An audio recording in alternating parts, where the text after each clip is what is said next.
Coming up on UCF Nightly News, find out what precautions are being taken here in Orlando to help protect us against the Zika virus. Plus, we'll tell you how one student embraced her natural beauty to win Miss UCF. Also, find out why Valentine's Day is more than just a holiday for 2 UCF students.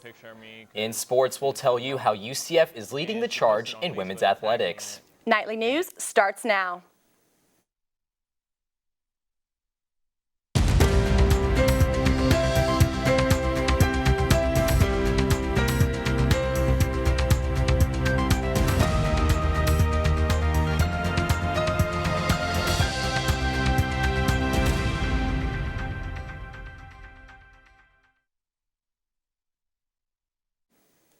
Good afternoon and welcome to Nightly News. I'm Selena Schaefer. And I'm Troy Kless. Today is Friday, February 12th, 2016. Orange County is currently monitoring the status of Zika virus and is asking the community to help minimize the potential spread. Earlier this week, I found out what Orange County is doing to protect us against the virus. Danielle Dietz is a nanny for multiple families. Being outside and at the park for a large chunk of her week is part of the job. I would say at least 16 hours a week, like on the weekdays, not including weekends. While she's caring for them, she's also caring for the baby in her belly. Dietz is currently 7 months pregnant and is expecting her first baby boy. Because of this, her time outside has been more worrisome than fun. There's so many mosquitoes here, and I think when they did first come out, it was still January at like 100 degrees outside. So it was more concerning. She, along with others in the community, are curious about what the county is doing regarding the Zika scare. The Mosquito Control Center has been on alert and are standing by. They have teams going out daily and taking samples of the mosquitoes and their offspring. Samples just like this larva is what the control center gathers and dissects. They test them against pesticides to monitor their resistance and also examine whether they are carrying viruses similar to Zika. But that's not the only type of testing that's taking place. Orange County currently has 12 sentinel flocks located in various parts around the county. Each flock contains 6 chickens. These chickens have their blood drawn every Monday to see whether or not they contain any viruses that may have been contracted from mosquitoes. Unfortunately, the chickens cannot be used for Zika testing because they cannot contract the virus. The only ones susceptible to Zika currently are humans. The Director of Health Services for Orange County, Dr. Christopher Hunter, explains the common symptoms to look out for. Most people that get Zika have a fairly mild illness. You can have a rash and a fever, you can get some muscle aches, maybe conjunctivitis, red eyes. The main concern for health officials like Dr. Hunter are women who are pregnant. Only recently there's been this link with severe birth defects where I think that it's really captured the attention of everyone in the public health community. With cases as close as Osceola County, Dietz hopes the buzz surrounding Zika will lead to more answers. Until then, she will continue her park outings while taking precautions as the warmer months approach. The Mosquito Control Center continues to urge residents to dump any standing water. Mosquitoes containing the Zika virus can only reproduce in artificial containers. Do your part and dump any bird feeders, plant pots, and buckets that may have water sitting inside. You may have received a letter in the mail this week from UCF saying that your identity is at risk. UCF announced last week that there is a data security breach involving 63,000 current and former student and employee social security numbers. We spoke with the Keller Rohrbach law firm that specializes in data security lawsuits. Attorney Gretchen Freeman Capio stresses that affected students need to be proactive. The perspective of somebody who has new data about you, they have your name, perhaps your birth date, and your social, they can be you for all intents and purposes. They can open fraudulent accounts. They can do all kinds of damage. So we highly recommend that people... Law firm says that students can find out more information about their legal rights by going to identitytheft.gov. Donald Trump and Bernie Sanders came out on top in the New Hampshire primary. Here in Florida, you have until this Tuesday to register for the primary election that will take place March 16th. According to the Florida Division of Elections, you can pick up an application at your closest supervisor of elections office, or you can print one from its website. Once filled out, you must deliver or mail it to the supervisor of elections office or the Division of Elections. In local news, you might want to think and look twice before you cruise through a crosswalk. February is Crossing Guard Awareness Month, and the city of Orlando is taking it pretty seriously. The Orlando Police Department and Orange County Sheriff's Office took to the streets and cracked down on crosswalk enforcement. OPD and OSCO teamed up with the nonprofit Bike Walk Central Florida to help boost awareness. Wednesday was the first of 3 highly visible enforcements scheduled for 2016. Officers went undercover at 11 Orlando crosswalks, stopping those who didn't stop for them. Important because we slow the people down. We make people aware of that there is a law that's specifically for pedestrians to protect them. And once we do the enforcement, and hopefully they'll pass it on to their friends and family and make everyone else aware that there are laws for pedestrians. Sergeant Kokanowski says 19 people were given citations for violating pedestrian laws within 1 hour. A research team here at UCF is working with Florida Hospital. Last week, the team received a $20,000 seed grant to study cough in patients with head and neck cancer. The team will build a 3D model similar to this artificial lung to study the cough flow and find effective treatments to help strengthen respiratory muscles. The research could help cancer patients in their treatment. This is the first grant awarded since the program started in November. Any UCF faculty interested in health research can team up with the health professionals on health.research.ucf.edu. Joshua Thicklin now joins us with your current weather forecast. How's it looking out there, Josh? Hey guys, you know what? I'm outside of Nicholson School of Communication and it looks absolutely gorgeous outside. So let's take a look at our current conditions. So today we're sitting at right about 72 degrees and humidity is at 63%. The wind speed is between 5 to 15 miles per hour, and don't worry about an umbrella because there is 0% chance of rain. So when we come back later in the show, I'll tell you what to expect this Valentine's Day weekend. Back to you guys at the front desk. Thanks, Josh. After the break, we'll tell you why Bree Newsome spoke here at UCF. Plus, the tradition of Black Wednesday at the Student Union has evolved over the years. Reporter Daniel Bird found out how some nights are continuing the legacy.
Civil rights activist Bree Newsome came to UCF on Monday to share topics on cultural consciousness and the Black Lives Matter movement.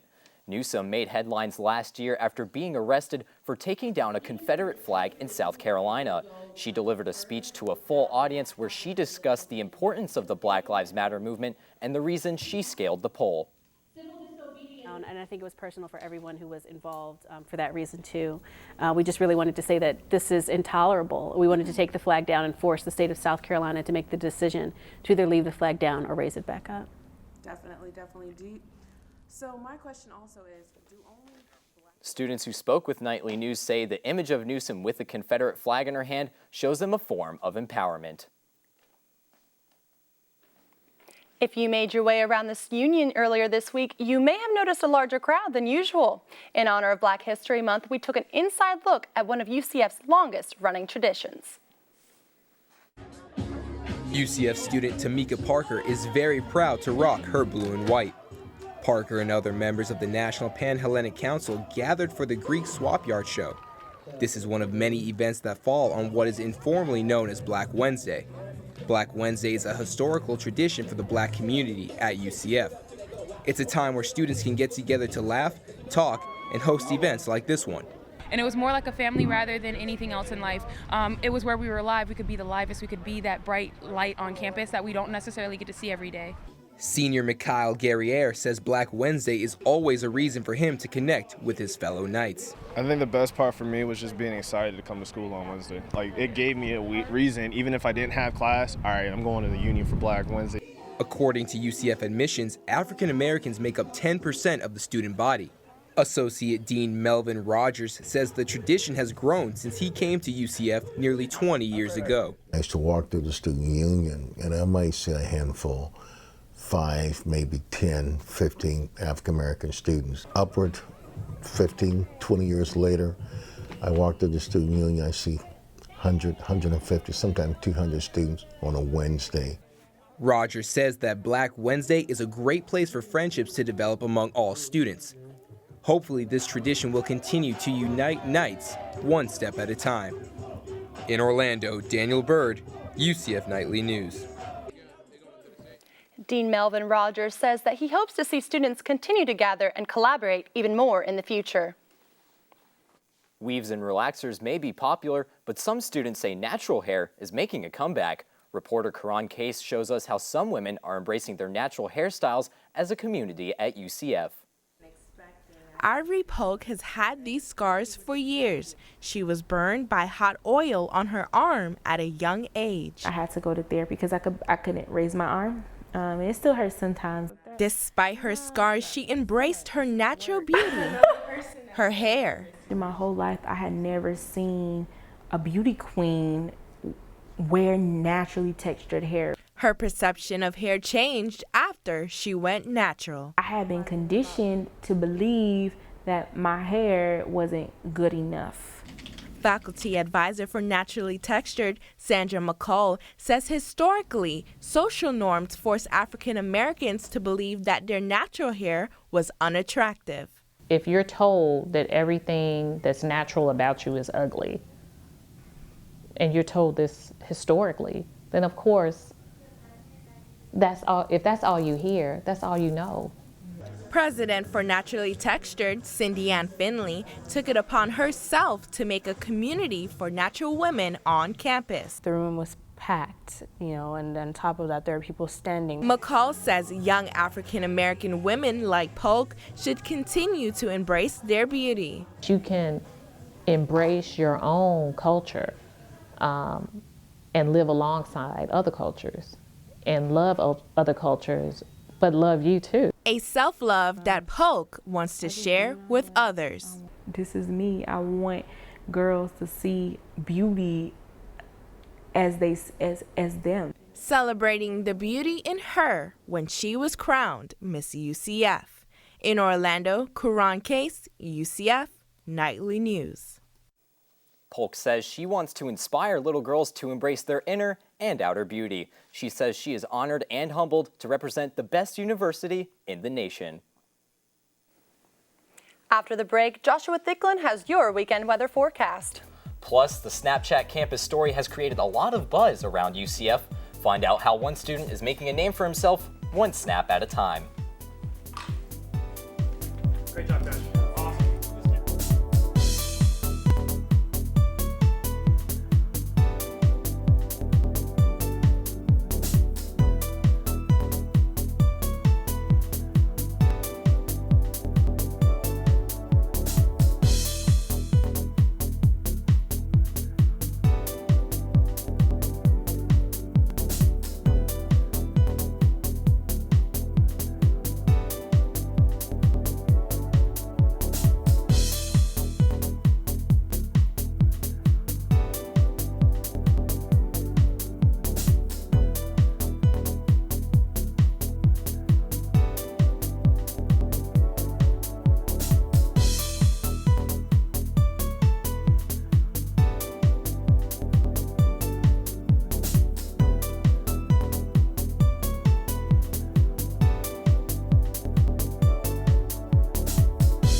Welcome back to UCF Nightly News. Jordan E. Morgan joins us in the studio with our social media report. Jordan, what's trending on Snapchat this week? Thanks, Selena. Have you ever tried to make it on the campus story? With UCF being a big campus, it's pretty competitive to get your videos chosen. I spoke with secret Snapchat star who's been on it more than 20 times. Let's see how his newfound fame is affecting his UCF story. Have free shirts. I mean, look at this line. Students say making the UCF Snapchat story is no easy task. Like on a scale of 1 to 10, probably like 6, 7, because there's a lot of us. Honestly, I think it varies from day to day. Yeah, maybe some days would be a 10. Like, I think UCF events like footballs and games and stuff like that, impossible. I mean, there's so many people who probably want to get on there that it's probably hard. You have to really fit the theme for the day. It's not as easy as it looks, you know. Like, there's a lot of people that want to be on the Snap. But for Ethan Hooper, getting on the Snapchat story is a piece of cake. He gets recognized on campus for sharing stories like these. They don't want you to be on nightly news. They don't want you to get interviewed because you're always on the UCF Snap. On it over a Nutella spread. We call it the Noche Monkey.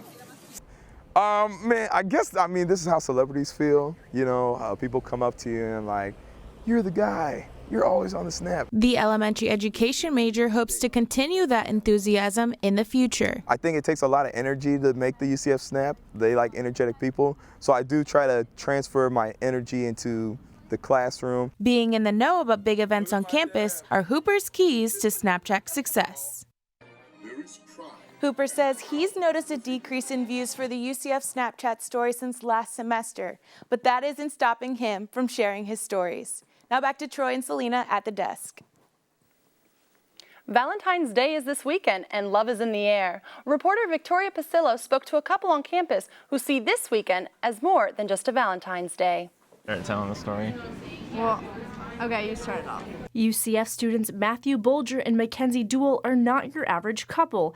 For starters, they met through a high school nurse who happened to be Bolger's mother. I would always go to her for advice and things like that, and so I told her about which university I wanted to go to, but it was kind of leaning towards the military, and she's like, oh, well, my son's in the military, so maybe you should talk to him about it.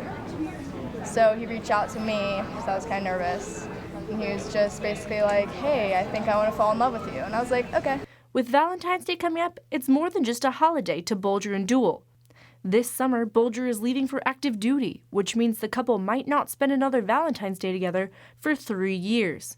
But they are making the most of all the special moments they will miss. So we decided to do a Merry February where we just buy gifts for each other. And Christmas, then, Valentine's, and all the birthdays kind of put together. But for Duell, it's difficult to know what you'll miss when you lose your other half. He's so much in one being. He's my best friend, he's my boyfriend. The couple plans to make the most of Merry February and to spend as much time together as possible. In Orlando, Victoria Pasillo, UCF Nightly News. What a touching story. We hope they have an amazing Valentine's Day. Speaking of Valentine's Day, it seems we have a great weekend of weather ahead. Joshua Thicklin joins us again outside of the School of Communication. How's the weather looking out there?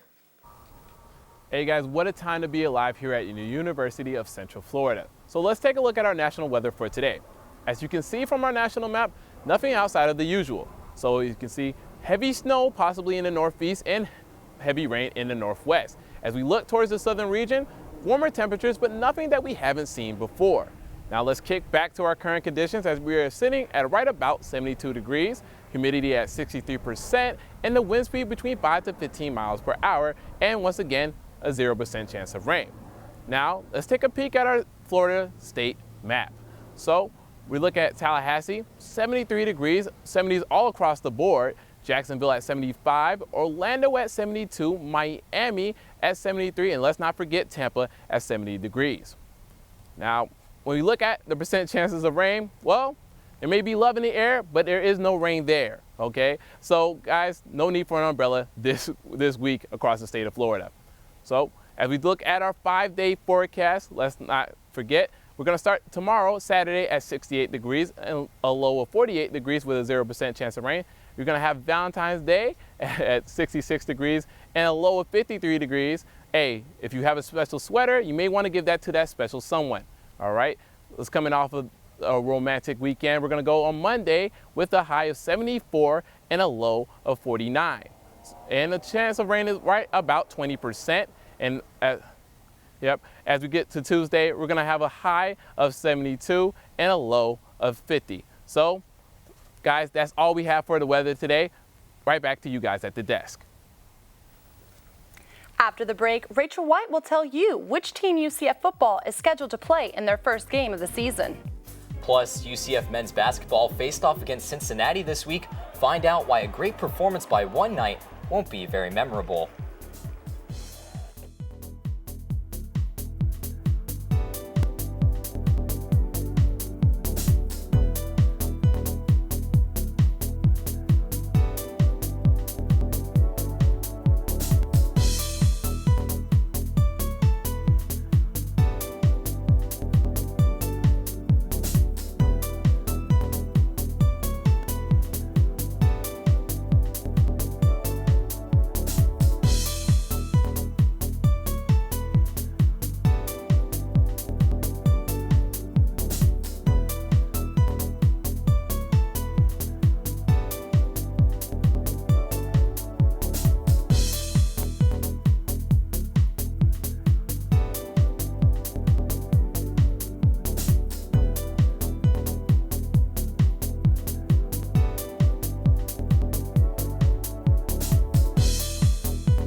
Hey Knights, I'm Rachel White with your nightly news sports update. This week has been pretty eventful, so let's get right to it. UCF is among the top schools when hiring female head coaches. I looked into women coaching here at UCF and found out how the university is staying ahead of the curve. UCF softball head coach Renee Lewis-Gillespie has been a head coach since 1992. She says she chose this career because of her old high school coach. He really changed my life and gave me an opportunity to do something more with my life. I wanted to be able to give back. Lewis-Gillespie is one of 8 female head coaches at UCF. UCF is one of only 2 schools out of 86 to receive an A in this year's Tucker Center for Research on Girls and Women in Sport report card. Women coach 88% of the Knights women's sports teams, much higher than the national average of about 41%. Dr. C. Keith Harrison, Associate Program Director of the DeVos Sports Business Management Program, says women deserve the same opportunities as men. They're passionate, they're human beings just like men, and coming from a female's perspective, I think they can even make us better because they're coming from another perspective. Dr. Harrison believes women are making great strides. They're ignoring the boundaries, and I think it's great. Coach Lewis-Gillespie is grateful to have the opportunity to interact with her players every day. Coaching was a great way to really mentor young ladies that may not realize there's something more besides just high school, and give an opportunity to get an education and have an opportunity that very few women have the opportunity to do. She says women coaches will make their pitch for equality one game at a time. Outside college sports, the NFL is also making an effort to create more opportunities for women. Commissioner Roger Goodell announced last week that he is expanding the Rooney Rule. The rule will now require teams to interview female candidates for executive positions. In other football news, UCF Athletics released the 2016 football schedule earlier this week. The Knights will play South Carolina State on September 3rd in their first home game of the season. There's a big non-conference game the following week when the Knights travel to Ann Arbor to take on the Michigan Wolverines. For the rest of the UCF football schedule, you can visit nsm.today. The UCF men's basketball team came up short Tuesday night against Cincinnati. After only trailing by 1 at halftime, the game got away from the Knights in the second half, and they fell 69-51 to the Bearcats. UCF's Matt Williams led all scorers with a career-high 24. The Knights will look to bounce back on the road against Houston tomorrow at 3 p.m. The women's golf team hosted the UCF Challenge this past week. Over the 3-day tournament, the weather played a huge factor. Wind gusts reached up to 25 miles per hour. The Knights finished in 10th place, 14 shots back of first place Houston. Ashley Holder led UCF by shooting 5 over par and finishing in a tie for 11th place individually. That's it for sports this week. Back to you guys at the desk. Well, that's all the time we have for right now. Thanks for joining us. Tune into our webcast daily. And remember, you can send us any story ideas that you have at nightlynews@ucf@gmail.com. Thanks for watching and have a great day.